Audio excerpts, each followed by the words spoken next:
नजर सब पर। नमस्कार, मैं अनंत त्रिपाठी, स्वागत है आपका 10 न्यूज में। आइए सीधे रुख करते हैं अब तक की 10 बड़ी खबरों का।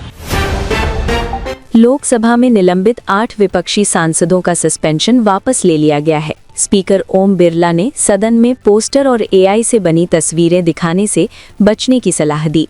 ये कार्रवाई बजट सत्र के दौरान हुए हंगामे के बाद की गई थी। हरियाणा, बिहार और ओडिशा समेत 10 राज्यों की 37 राज्यसभा सीटों पर हुए चुनाव में एनडीए को बढ़त मिली है। कुल 22 सीटें एनडीए के खाते में गईं।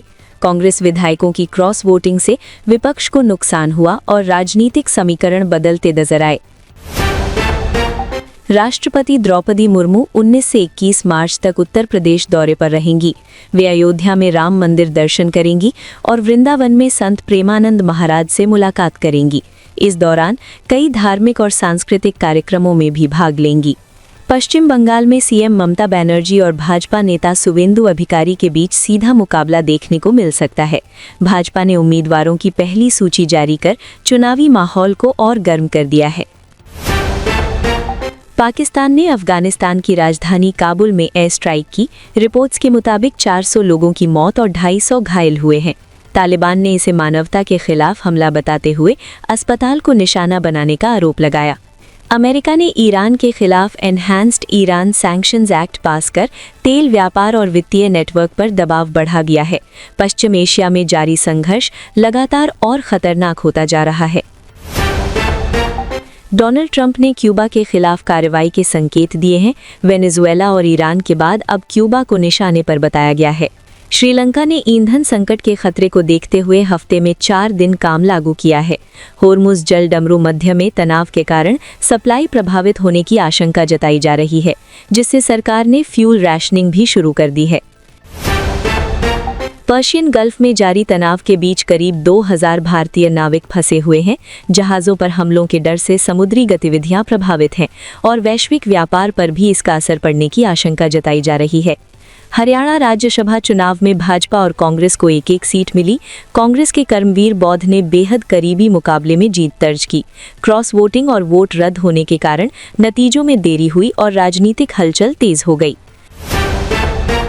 राजस्थान के रणथंभौर टाइगर रिजर्व में गश्त कर रहे वन कर्मियों पर टाइगर ने हमला कर दिया।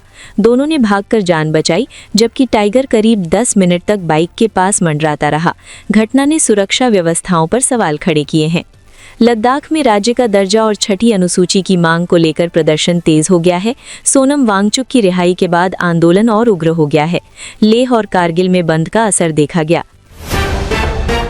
गोरखपुर में भाजपा नेता राजकुमार चौहान की हत्या कर दी गई। हमलावरों ने 20 से ज्यादा वार किए। घायल होने के बावजूद वे भागे, लेकिन बदमाशों ने पीछा कर उनकी हत्या कर दी। पुलिस मामले की जांच में जुटी है। देश के 17 राज्यों में बारिश, आंधी और ओलावृष्टि से हालात बिगड़े हैं। उत्तराखंड के केदारनाथ में तापमान -11 डिग्री सेल्सियस तक गिर गया है। आईएमडी ने कई राज्यों में अलर्ट जारी किया है, जबकि कुछ इलाकों में गर्मी बढ़ने की संभावना है।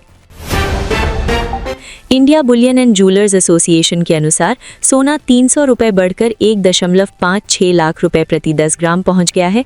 चांदी 5000 रुपये बढ़कर 2.54 लाख रुपए प्रति किलो हो गई है। विशेषज्ञों का कहना है कि गिरावट के बाद खरीदारी बढ़ी है। बीएसई सेंसेक्स 75,500 और निफ्टी 50 23,400 के स्तर पर सपाट कारोबार कर रहे हैं। मेटल और ऑटो सेक्टर में तेजी है, जबकि आईटी और बैंकिंग शेयरों में गिरावट दर्ज की गई है। पूर्व कप्तान सुनील गावस्कर ने पाकिस्तानी खिलाड़ी की विदेशी लीग में खरीद पर नाराजगी जताई है। अबरार अहमद को लेकर विवाद बढ़ गया है। उन्होंने इसे भारत की सुरक्षा से जुड़ा गंभीर मुद्दा बताया। कुलदीप यादव का लखनऊ में भव्य रिसेप्शन आयोजित हो रहा है। विराट कोहली, महेंद्र सिंह धोनी और जय शाह समेत कई बड़े नाम शामिल हो सकते हैं। सलमान खान की फिल्म का नाम बदलकर मातृभूमि मे वॉर रेस्ट इन पीस कर दिया गया है। डायरेक्टर अपूर्व लाखिया ने कहा कि ये फैसला लंबे समय से विचाराधीन था। संजय दत्त और नोरा फतेही के गाने सर के चुनर तेरी पर विवाद बढ़ गया है। शिकायत में गाने को आपत्तिजनक बताते हुए इसे बैन करने की मांग की गई है। तो ये थी अब तक की 10 बड़ी खबरें। देश विदेश की और भी ताजा तरीन खबरों के लिए जुड़े रहिए 10 न्यूज के साथ। नजर सब पर। नजर सब पर।